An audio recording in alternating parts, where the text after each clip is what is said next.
Bonjour à tous et bienvenue à Loin de Sans Foot, saison 3, épisode 43. Olivier Brett avec vous en compagnie de Jean Gounel et Sidney Faux. Messieurs, comment ça va? Bien, bien. Sid, je veux juste commencer en te disant que Jean et moi, on est très, mais alors là, très déçus de toi.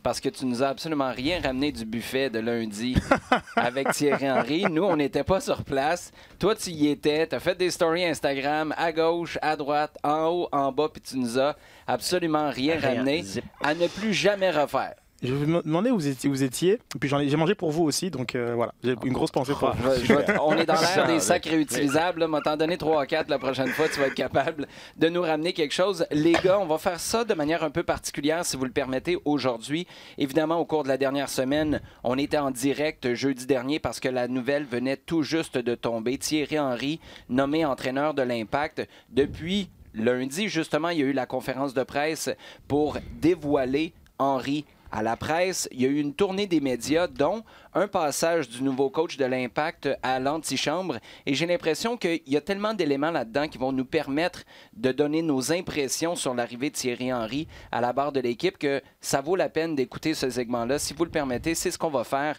Notre entretien, j'étais sur le plateau de l'antichambre avec Luc Bellemare et la première des quelques questions qu'on lui a posées, c'était sur l'enthousiasme, l'engouement qui est tout d'un coup généré en vue de la saison prochaine en raison de l'arrivée de Thierry Henry à la barre de l'équipe.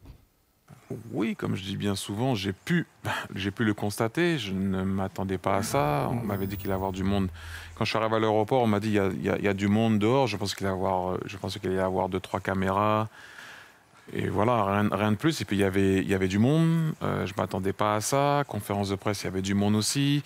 Accueil chaleureux aussi quand j'ai été voir jouer les Canadiens dans les rues. Mais maintenant, il faut travailler, rester humble et essayer de tirer cette équipe vers le haut. Ça fait quand même 3 ans que l'Impact n'a pas fait les playoffs. Donc essayer de reconstruire quelque chose, une identité, une philosophie qui passera par la rigueur et le travail. Au fil des ans, Zinedine Zidane vous appelait l'Américain. Est-ce qu'il y a eu un petit texto qui est rentré pour dire félicitations au Canadien? Comment vous savez ça? Moi, on sait tout déjà.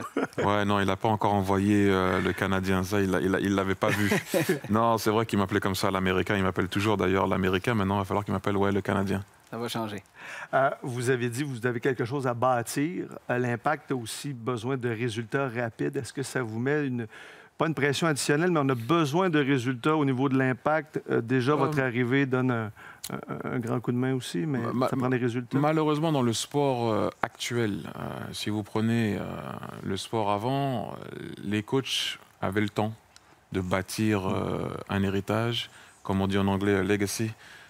Tu ne peux pas construire un héritage en 1 mois, en 2 mois, en 3 mois. Maintenant, les gens veulent, en général, dans le monde dans lequel on vit, un instant impact, comme vous l'avez dit, pour faire encore un jeu de mots. Mais bon, et tu ne peux pas, c'est vraiment difficile. Il faut quand même une continuité. Et vu que tu es le spécialiste du soccer, du football, peu importe comment vous voulez l'appeler, je prends souvent l'exemple de Philadelphia Union. Ouais. Quand on engageait un coach, j'étais encore joueur, moi, ici, et ils souffraient un peu, c'était pas facile, ils ont souffert. Et puis, l'année avant cette année, ils ont commencé à reprendre un peu, redorer remontrer qu'ils pouvaient un peu être performants. Et puis cette année, ils n'ont pas été en finale, mais maintenant, cette ville commence à croire qu'ils peuvent peut-être faire quelque chose dans le futur. Pourquoi? Parce qu'il y a une continuité. Ouais. Donc voilà, mais ce n'est pas toujours le cas partout. Et c'est pour ça que je dis bien souvent, à un moment donné, il faut aussi des résultats. Une des grosses influences sur votre carrière de joueur, ça a été votre père, qui vous a formaté à quelque part, est-ce qu'on peut dire strictement, sévèrement? Oui. Bref, en se concentrant sur, non pas les 4, 5 ou 6 buts qui étaient marqués dans un match, mais sur les opportunités ratées dans une rencontre. Ouais. Ça, vous l'avez utilisé comme carburant pour devenir le meilleur de votre profession. Mais est-ce que ce carburant-là peut se transférer au coaching d'un groupe ou ça s'applique seulement à un individu? Non, ça c'était un peu mon truc, comme vous l'avez dit. Oui. Personnellement? Oui, le mot formaté est d'ailleurs le bon mot. J'ai été formaté. D'ailleurs, j'ai adhéré et j'ai apprécié aussi parce qu'à un moment donné, il faut quand même aimer ce que tu fais. Absolument. Mais on vit dans une époque à l'heure actuelle où on n'a pas été éduqué pour cette époque, si vous comprenez ce que je veux dire. À mon époque, mes coachs ne m'expliquaient pas pourquoi je jouais pas. On a besoin de plus de pédagogie maintenant. C'était tais-toi et trouve une solution. Et puis il y a quelqu'un d'autre qui jouera. On te mettait souvent au pied du mur où tu te retrouvais dans une situation où il fallait trouver la solution. Maintenant, on vit dans une génération où il faut tout expliquer, tout guider. Est-ce que c'est un gros défi pour vous? Pour tout le monde, je pense qu'à l'heure actuelle, c'est vrai que man management, c'est vraiment, vraiment important, ce côté pédagogique aussi qu'il faut avoir avec les joueurs. Et on apprend tous, j'apprends aussi sur le tas. Malheureusement, comme je dis bien souvent, dans notre sport, apprendre sur le tas, tu apprends beaucoup plus longtemps si tu gagnes aussi. Et je dis bien souvent, dans les meilleurs moments où tu peux apprendre aussi, c'est dans la difficulté. Donc c'est assez paradoxal. Mais voilà, c'est vrai que c'est pas les mêmes générations. Il faut essayer de comprendre aussi les codes. Un nouvel entraîneur arrive souvent avec son équipe, son groupe. Vous avez parlé de Patrice Bernier lors de votre conférence de presse, puis on connaît tous l'amitié que vous avez, le respect que vous avez pour Patrice Bernier. Dans la pédagogie d'aujourd'hui, Patrice Bernier connaît bien le groupe. Est-ce que vous lui avez demandé, est-ce qu'il va demeurer à vos côtés?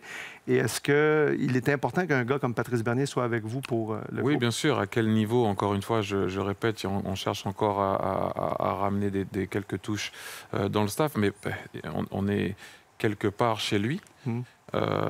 Ce qu'il a fait pour ce club, c'est extraordinaire. Ce qu'il a fait aussi en partant pour ce club, puisqu'il représentait le club quand il est parti jouer en Allemagne. Exact. Il est revenu donner un peu des infos de ce qu'il a fait aussi en Allemagne. Après, c'était un joueur intelligent qui pensait avant tout dans la relance, un besogneux, il travaillait, il aime sa région, il aime sa ville.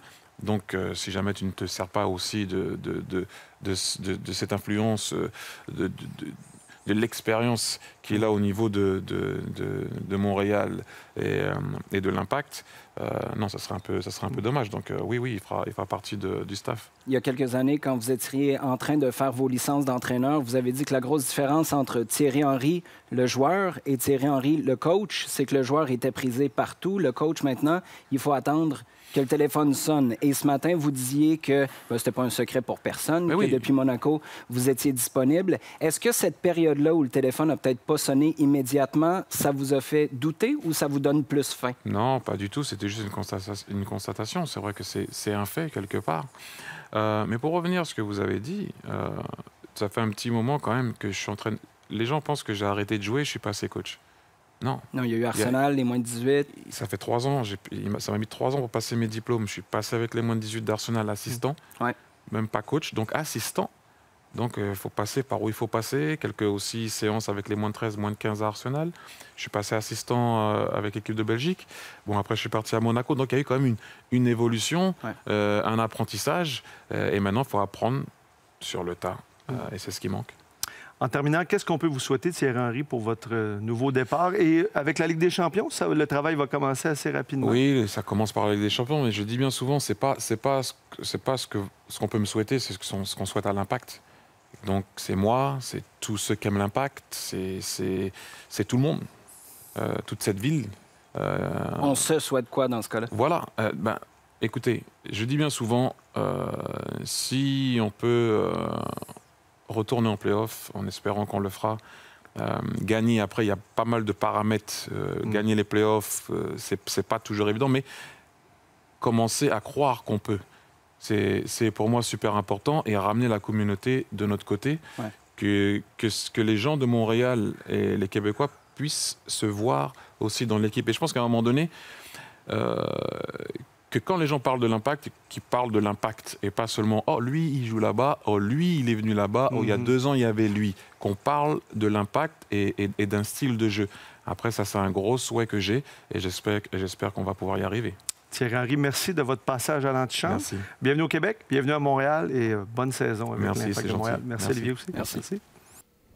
Alors voilà, c'est un résumé intéressant, j'ai l'impression, d'une journée où Thierry Henry et l'Impact de Montréal ont offert une présence médiatique. Ça, c'est mon premier commentaire sur cette journée-là.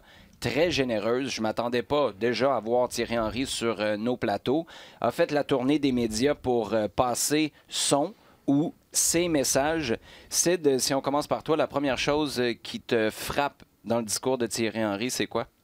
De manière générale, une personne qui a fait ses devoirs, je pense qu'il comprend bien la réalité dans laquelle il est arrivé et le rôle qu'il Fait ses devoirs ou il savait déjà toutes ces affaires-là? Un peu des deux, un peu des deux. Je pense que genre, il y a, la MLS, il n'a pas caché que c'est un championnat qu'il suivait. Peut-être même qu'il aurait aimé commencer son coaching en MLS. C'est vrai. Donc certainement qu'il y a un intérêt général sur la Ligue, sur notre contexte nord-américain. Mais après ça, il y a un niveau d'information qu'on peut pas avoir. Je pense même la fin de ton entrevue. Savoir que on veut parler de l'impact et non pas d'un joueur qui était là il y a 1 an, il y a 2 ans, il y a 3 ans.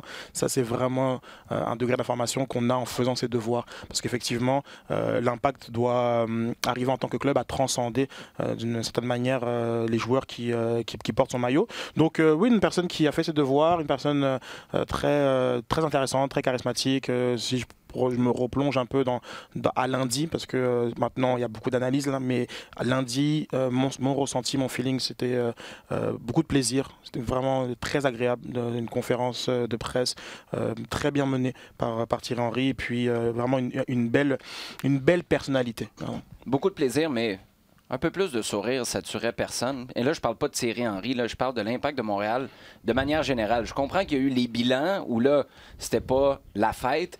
Un petit sourire de plus, Sid, non? De la part d'Olivier Renard et Kevin Gilmore en partant. Qui était, oui, c'est vrai. Qui dit aussi les bonnes choses, là. C'est pas sur le contenu, c'est plus sur le contenant, un petit peu plus de « Hey, la gang! » Tu veux pas tomber dans Krusty le Clown non plus, là, mais... Non, mais tout à fait. Ils avaient, comme on dit, un game face. C'est bon, c'est bon. Ça, je pense que... ça, c'est une excellente manière de présenter les choses. C'était un game face. Jean, qu'est-ce que tu en penses? C'est bon. Analytique, hein, complètement. Tu vois bien qu'effectivement, il a préparé sa présentation. On voit à peu près quel type de personnage on va avoir, auquel on va faire face.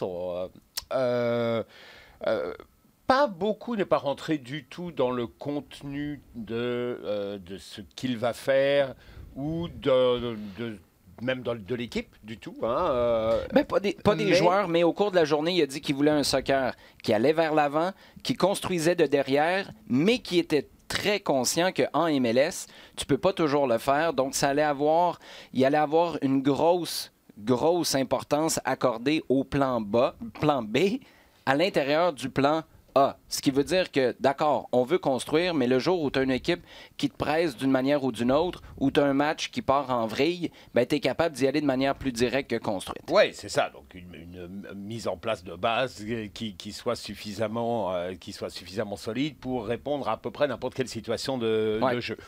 D'accord. Ça clash quand même avec Rémi Garde. Rémi Garde, c'était pragmatisme, on défend, on arrête d'encaisser des buts, surtout en fin de match, puis en avant, on verra dans le temps comme dans le temps. Là, c'est pas ça. On entend une équipe qui va être sur le pied d'en avant. Et quand Thierry Henry dit on va être in your face en bon français, moi, je sais pas, là, mais comme fan, si je mets mon chapeau de détenteur de billets de saison, qui a peut-être renouvelé au cours de la dernière saison. Ça devient intéressant. Exactement. Ça devient complètement intéressant. Absolument, absolument. Il y a une volonté, il y a aussi une volonté dans ce qu'il a dit, d'essayer pas de dissocier, mais de vraiment remettre le groupe au centre et non pas les individualités. Es-tu surpris de ça venant de Kevin Gilmore, d'Olivier Renard, mais de Thierry Henry? Non, pas du tout. Pas du tout. Mais pourtant, c'était exactement le contraire, lui, aux Red Bulls. Oui, c'est vrai. Mais pas que c'est ce qu'il pensait, mais c'est comme ça qu'on voyait les Red Bulls. On le voit pas mal dans l'entretien qu'il a accordé. On voit d'où il vient quand même.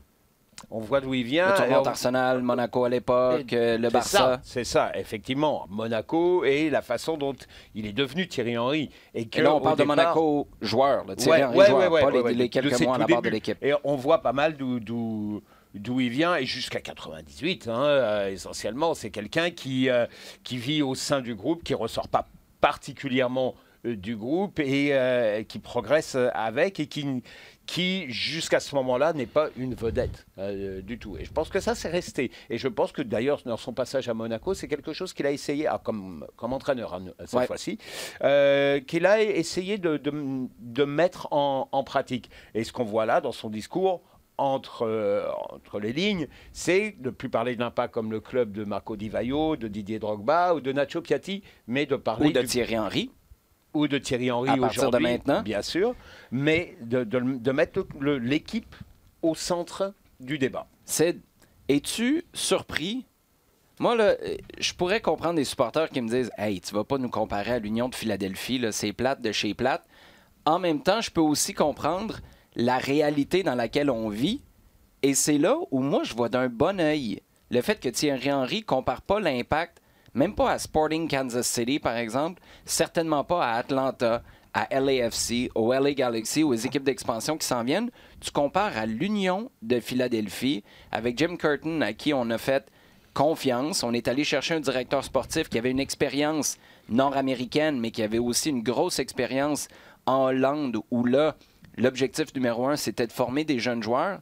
Moi, j'ai été surpris de voir que ce soit ça, l'exemple qui est donné pour montrer ce que la stabilité peut apporter, et pas, Toronto, c'est sûr que tu vas te faire taper ses doigts si tu commences à encenser le voisin. Non, mais effectivement, Toronto, dans l'exemple de la stabilité, aurait pu être pertinent. Mais après, en termes de modèle de club, je trouve que c'est plus intéressant de comparer avec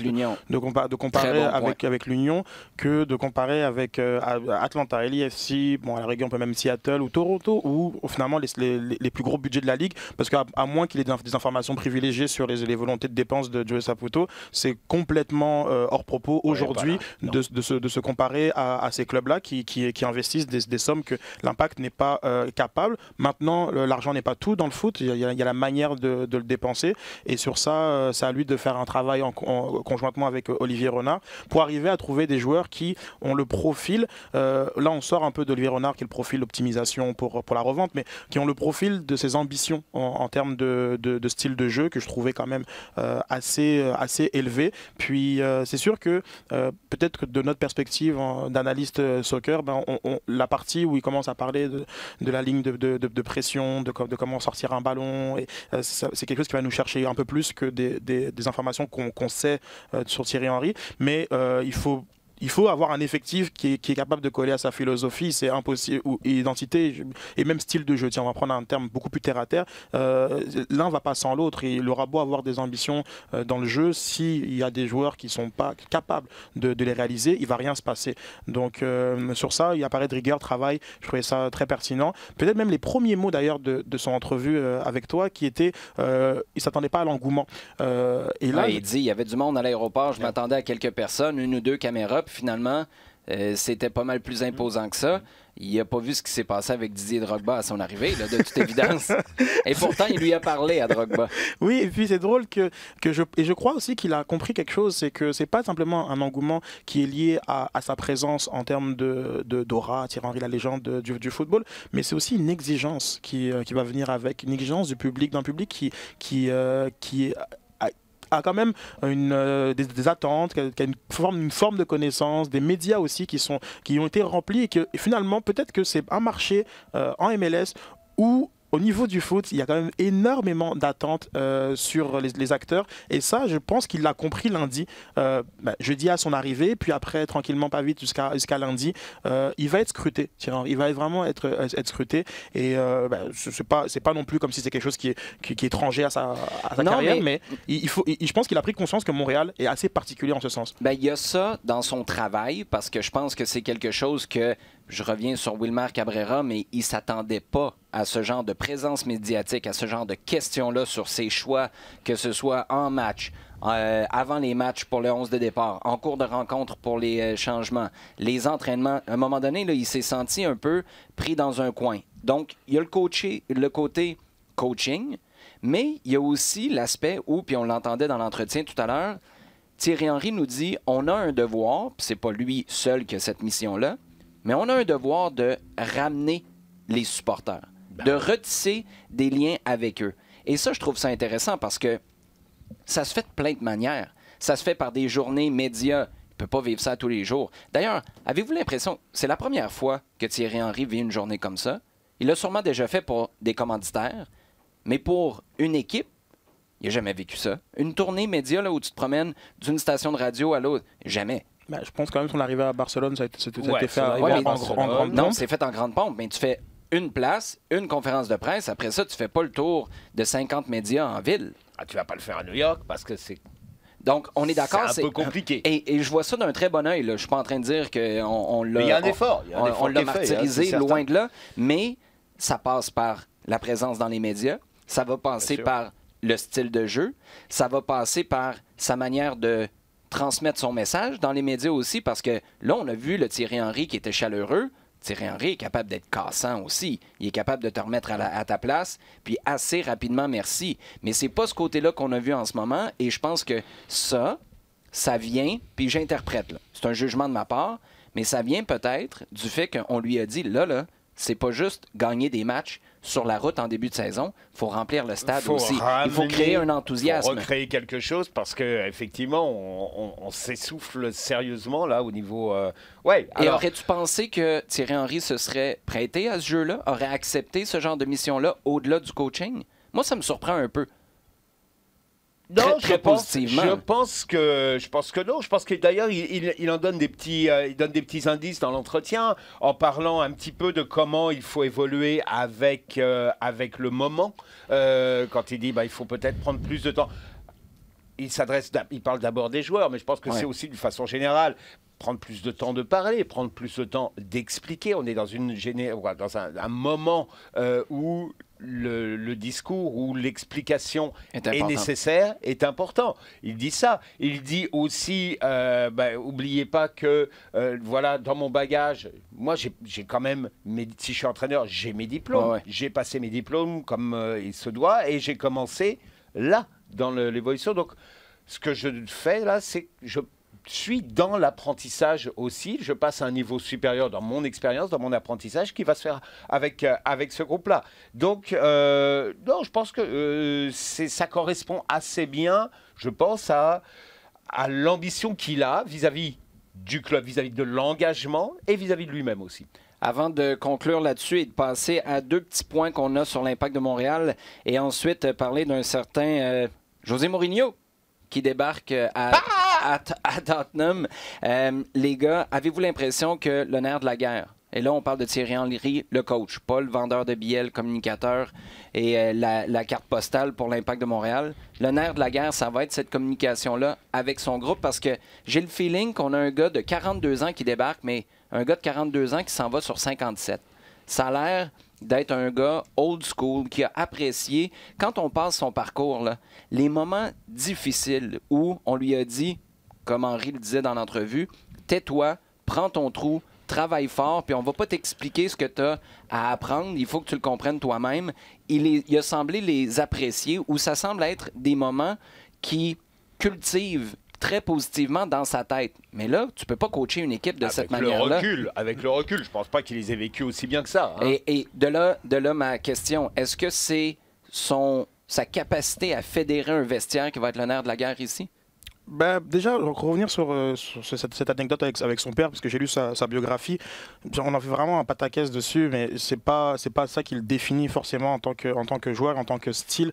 Non, Thierry Henry, il a été coaché très rapidement par des grands pédagogues à Clairefontaine dès l'âge de 14 ans. Son père est exigeant sur un match de foot en banlieue parisienne, ok, mais je veux dire, c'est un très grand joueur et qui sait aussi que la communication a toujours fait partie. Ouais, mais c'est pas de ça qu'il parle. Mais je veux juste dire, c'est pas de ça qu'il parle. Moi, mon point, c'est ce qu'il cultive publiquement. Mais non, c'est pas ça que je veux dire. Donc là, au niveau du man management, comme il a vécu sur Wenger, sur Rijkaard, sur Guardiola, il sait que la communication est très importante. Il n'a pas découvert avec que ce soit la Belgique ou même en coachant les jeunes d'Arsenal. C'est une personne qui a envie de faire comprendre ça au grand public, mais c'est dans son parcours et au niveau de comme des coachs qu'il a connus. Peut-être que comme en équipe de France, c'est peut-être un peu plus compliqué parce que des cas comme Domenech, c'est différent, mais il a eu la chance d'avoir des coachs ultra modernes, comme qu'on peut considérer en avance sur leur temps et qui avaient toujours compris que l'humain est au centre de la performance et que finalement, à lui de pouvoir transmettre ce qu'il a pu bénéficier en tant que joueur sur la majorité de sa carrière. Et c'est pas nécessairement cet aspect les buts que tu as manqués versus les buts que tu as marqués qui le définit en tant que joueur professionnel. C'est une relation d'exigence qu'il avait avec son père qui l'a aidé, certes, mais genre comme aujourd'hui, il est parfaitement conscient que c'est le football, c'est un football sur l'humain, que les plus grands techniciens actuels sont des techniciens qui sont très centré sur cette émotion, cet attachement, et pour aller chercher plus du joueur, et on va le voir assez rapidement. Je trouve ça intéressant parce que, dans ma tête, le fait que Thierry Henry nous parle en 2019, c'est vraiment intéressant les points que tu soulèves par rapport à son expérience depuis Clairefontaine.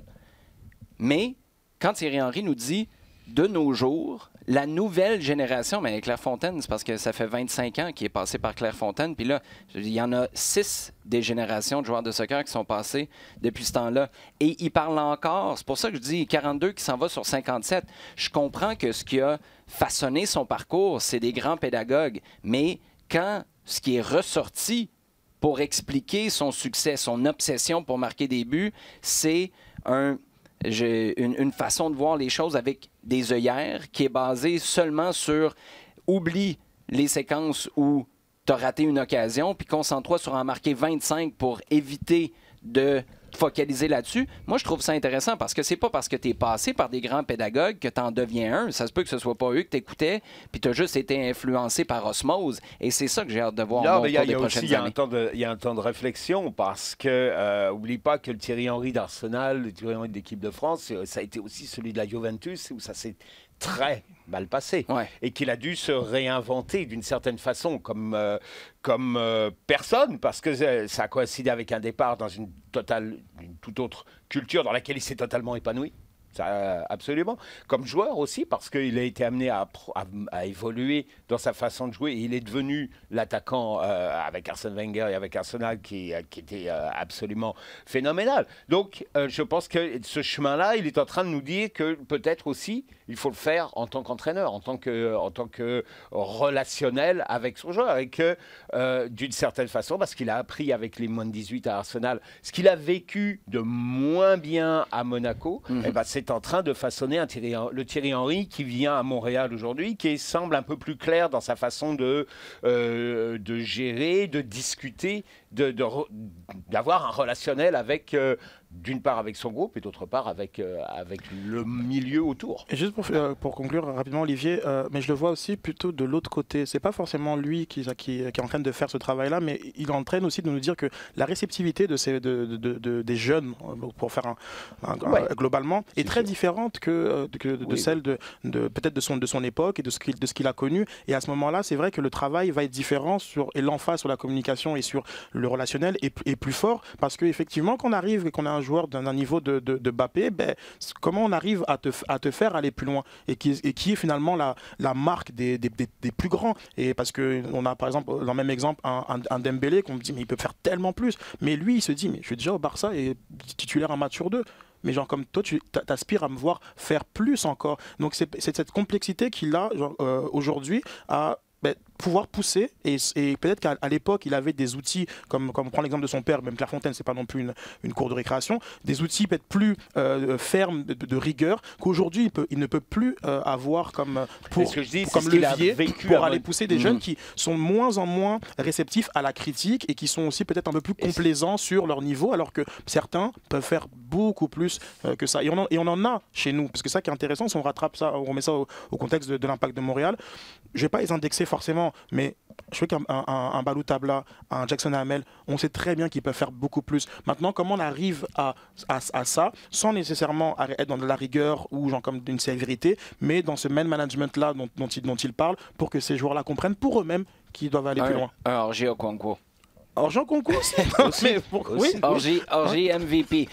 En ce sens-là, les adjoints, puis là, on va passer à un autre dossier, mais les adjoints vont être intéressants parce que, contrairement à un entraîneur qui vient peut-être avec la crainte d'être avalé par la machine. Là, tu as un Thierry Henry qui a des alliés. Patrice Bernier, peu importe le rôle qu'il aura. Wilfried Nancy, qui est un gars que Thierry Henry a connu à l'époque à 16 ou 17 ans dans le sud de la France quand Wilfried était à Toulon.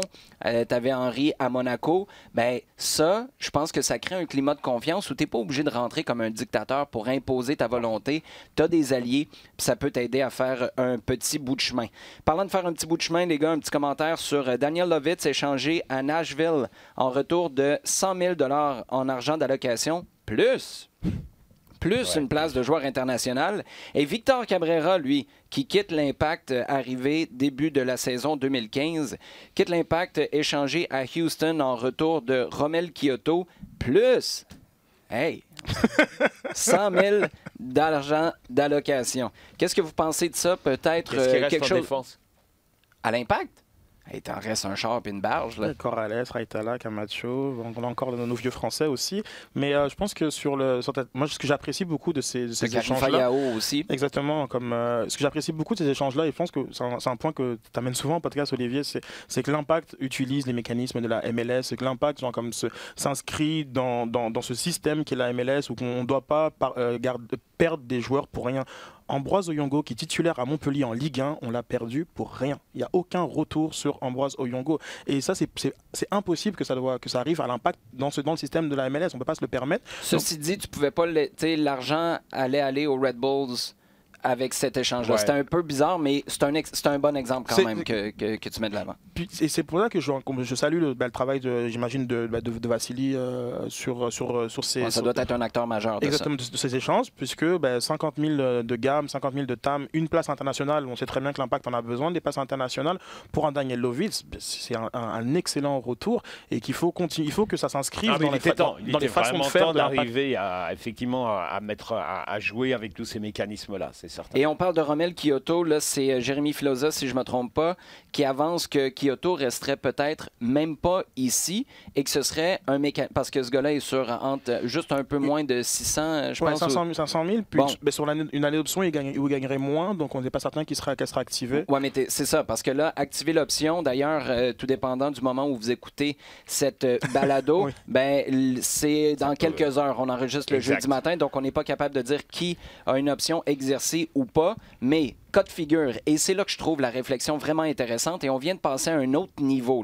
Est-ce qu'on est au top de la gestion d'une masse salariale en MLS? Probablement pas encore, mais tu vas chercher 100 000 d'allocation plus Romel Kyoto. Si tu n'actives pas son option et que tu savais que c'était ton intention, bien là, tu viens de larguer le salaire de Victor Cabrera parce que lui, on avait fait une prolongation de contrat dans son cas pour permettre au cap salarial d'inclure l'an dernier un gars comme Boyan au mois de juillet. Là, tu largues le salaire de Cabrera, puis en plus, tu vas te chercher 100 000. Et de l'autre côté, tu as un gars qui ne voulait plus être ici de toute façon, Daniel Lovitz, tu vas chercher 100 000 en montant d'allocation, 50 ciblés, 50 général, plus une place de joueur international que Joey Saputo avait évalué il y a 1 an et demi, si je ne me trompe pas, à 150 000. Oui, c'est ça, 150 000. Mais là, aïe aïe. Pour l'Impact de Montréal. Ben oui, mais c'est la réalité. C'est un très bon point parce qu'à Montréal, on veut toujours plus de places internationales. Les clubs canadiens, on pourrait les mettre dans ce lot-là, mais l'Impact est de loin devant les deux autres. C'est intéressant. Oui, c'est effectivement dans le bon sens de business. MLS, dont on dit depuis longtemps que l'Impact ne joue pas assez sur tous ces mécanismes. Et là, effectivement, on voit un exemple que ça se met en place. OK, ça bouge. 2 questions. Vous devez répondre en un mot. OK? Dans quelques heures, là, parce qu'on va se prêter au jeu, il reste quelques heures seulement. Est-ce que, oui ou non, Sid, action-réaction, l'option de Nacho Piatti est exercée? Oui ou non? Oui. Parfait. Si Nacho Piatti a une option, là, je suis stické sur action, là, une option exercée, est-ce qu'on nous confirme que Nacho Piatti sera de retour à 100% aujourd'hui ou est-ce qu'on se défile un peu en disant, vous savez, dans le monde du foot, on ne sait jamais, puis il faut qu'on discute? On se défile. On est d'accord là-dessus. Mauricio Pochettino, les gars, qu'est-ce que vous pensez de son départ à Tottenham? On va basculer vers notre segment en temps additionnel. José Mourinho. Désolé, je suis hors script, mais Victor Cabrera, on n'en parle pas, mais c'est fascinant. Il a fait 5 ans au club. Il a fait 5 ans au club. Puis là, de manière complètement normale et logique, on passe à autre chose. Et pour moi, c'est aussi symbolique d'une performance complète. Non, mais attends, pas juste ça. travers, Pas juste ça. passer. Ce gars-là, on n'a jamais compris. Un peu comme...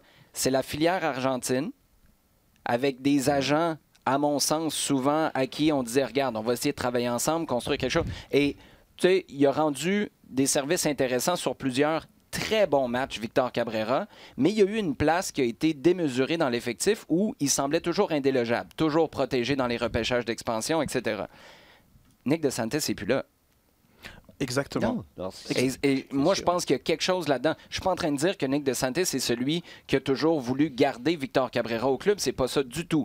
Mais je pense qu'il y a une dynamique dans la gestion Exactement. des contrats, soit les promesses ou les ententes verbales qu'on a avec certains agents, certains joueurs, qui là sont en train de devenir obsolètes. Puis on est en train de repartir sur des nouvelles bases. Moi, est-ce que je suis surpris de voir qu'on tourne la page? Oui, parce que ça fait 4 ans. J'ai l'impression qu'on aurait dû tourner la page. Depuis les crampes après crampes après crampes, la première année où là, tu te dis, coudonc, es-tu capable de te prendre en main un peu et es-tu capable de prendre ta place sur une base régulière? Ceci dit, tu y crois pendant 2 ou 3 saisons.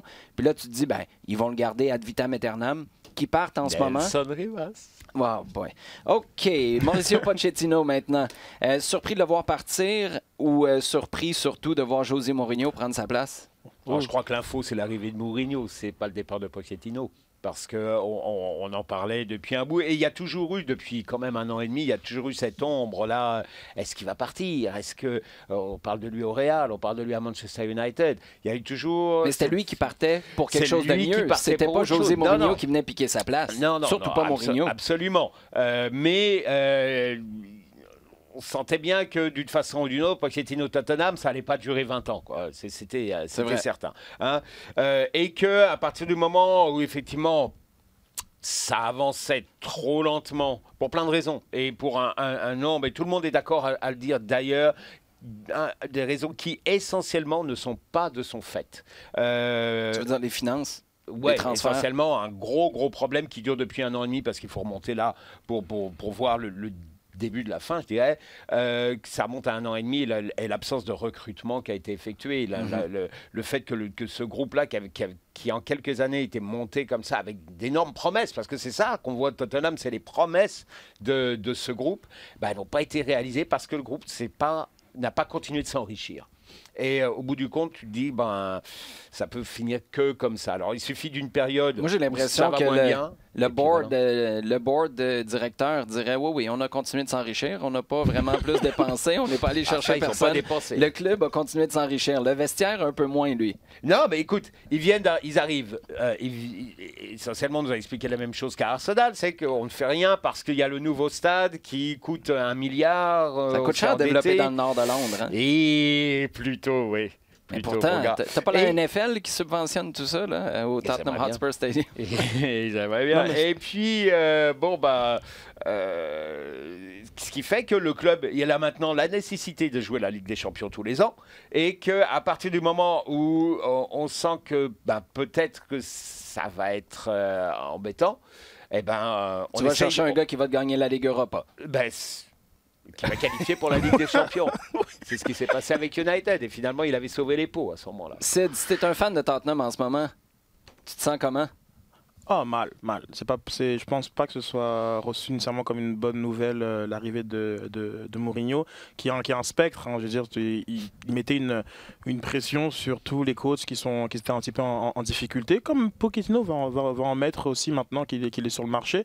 Mais non. J'ai l'impression que là où Pochettino va arriver, on va être plus enthousiaste qu'on l'est à Londres avec l'arrivée de Mourinho. C'est un peu bizarre avec les feuilles de route. Non, mais effectivement, mais il y a aussi un historique. Il y a des commentaires aussi qui sont faits. C'est un personnage quand même plus gros que nature, Mourinho. Et quand il dominait la Première Ligue avec Chelsea, il s'est fait pas mal d'ennemis. Donc non, je pense qu'ils sont pas forcément enthousiastes, mais en même temps, c'est cette accélération du football business où on passe de finale à la Ligue des Champions en juin à se faire congédier au mois de novembre. Donc c'est les meilleurs résultats de Tottenham, c'est avec Pochettino. Ils ont fini de deuxième, troisième.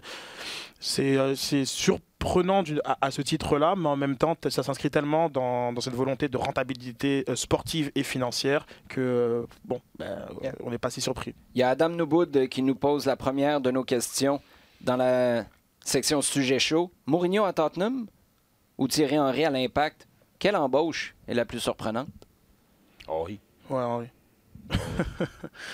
Ouais, la plus surprenante dans le sens où vous l'avez jamais vu venir? Non, exact. Mourinho restait une possibilité. Mourinho, on sait très bien qu'il allait revenir très certainement en première ligue. Lequel va avoir le plus de succès? Ça, c'est une bonne question. Ça, c'est une question de... Wow. Attends, laisse-moi regarder ma feuille. C'est une question de Olivier.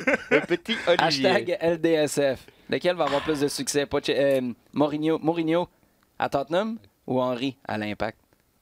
C'est tellement une excellente question, Oli. Je pense que je ne répondrai pas tout de suite. Ah, les gars, vous défilez. Je ne répondrai pas tout de suite. À court terme, Mourinho. À court terme, Mourinho. Ah, mais il faut définir le succès. Non, mais Jean, il dit juste ça parce qu'il n'y a pas de match avant février à l'Impact de Montréal. Fait que c'est correct. Xavier Maranda, maintenant, demande « Il se passe quoi avec Evan Bush? » Scénario quand même particulier. Il y avait le repêchage d'expansion plus tôt cette semaine.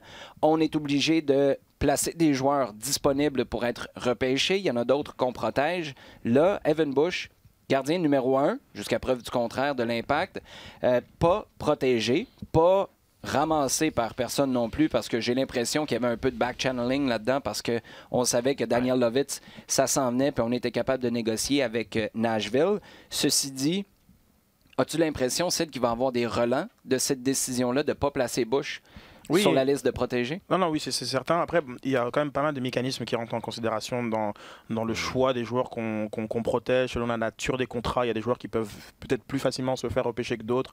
Il y a aussi des joueurs qui sont protégés de facto parce qu'ils sont des joueurs de la maison et autres. Donc il y a quand même pas mal de choses et au final, c'est pas forcément... si évident de se dire c'est pas les joueurs qu'on veut plus versus les joueurs qu'on veut absolument. Non, parce que quand tu regardes, dans le fond, ce que tu es en train de dire, là, des fois, un supporter à la maison pourrait regarder la liste et dire ben, c'est sûr que tu le prends, alors que quelqu'un de l'autre côté, dans un repêchage d'expansion, dirait non, avec ce contrat-là, on va être mal pris, ça va nous coûter les yeux de la tête, puis ça ne nous permettra pas de bien construire le reste de notre effectif. Donc, sur papier, quand tu regardes juste le joueur, oui, c'est intéressant, mais le contexte fait en sorte que c'est sûr qu'on ne le prendra jamais. Il faut savoir que les deux clubs d'expansion donc tous les clubs de MLS ont soumis leur liste et que les deux clubs d'expansion avaient chacun droit à 5 joueurs. Ouais. Donc il y a effectivement une limite et une limite, en fait, un nombre de joueurs à partir de lesquels tu veux bâtir quelque chose. Il ne s'agit pas de venir piocher ici et là et je vais prendre... c'est pas Football Manager. Ouais, tu as des équipes partout en Amérique du Nord qui se disent la même chose. Ben, c'est sûr que tu le prends, lui.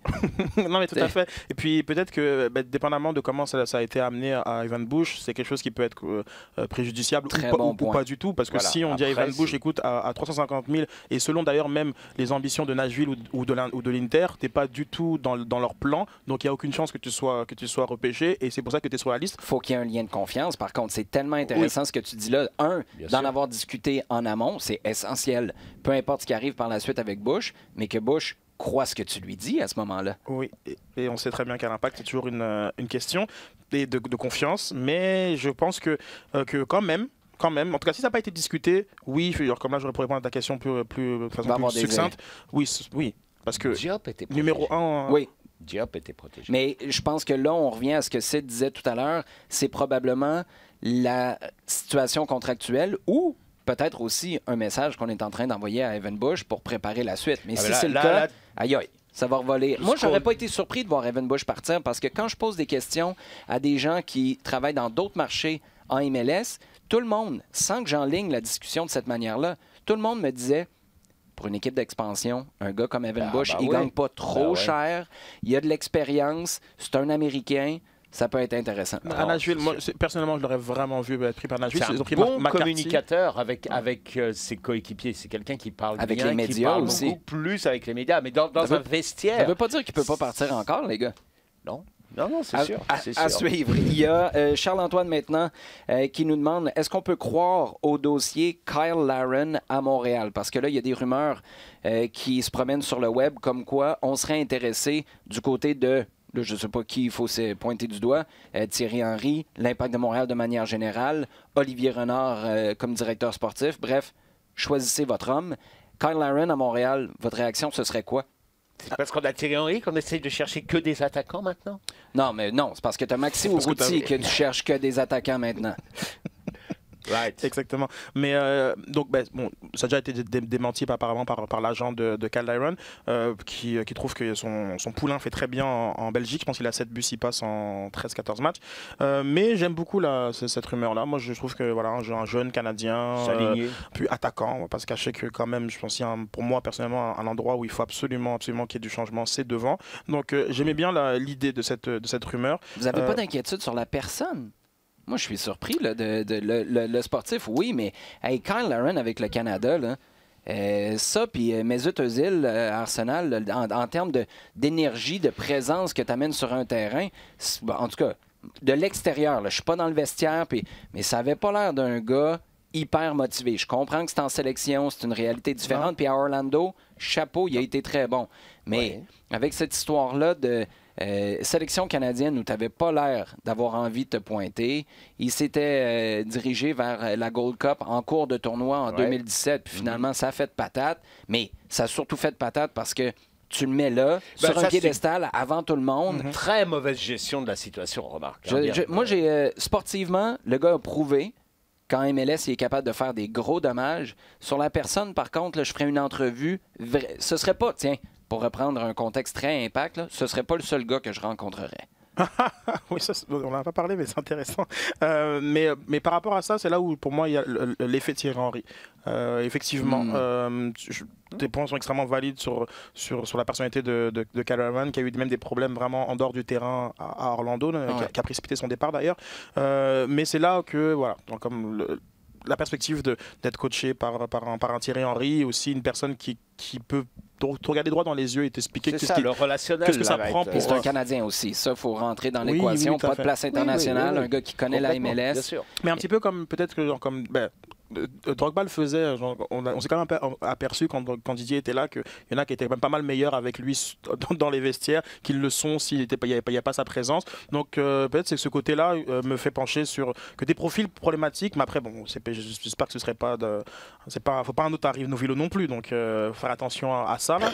Mais oui, comme c'est plus une fois en capacité de Thierry Henry d'aller chercher le meilleur. Non, tu vois le potentiel d'un gars comme Larin et effectivement tu dis que bien encadré, bien pris en main, ça peut être quelque chose de très positif. Maintenant, est-ce que, comme tu soulignais, est-ce que c'est vraiment quelque chose de tangible auquel on peut croire, vu sa situation actuelle professionnelle? Je ne sais pas.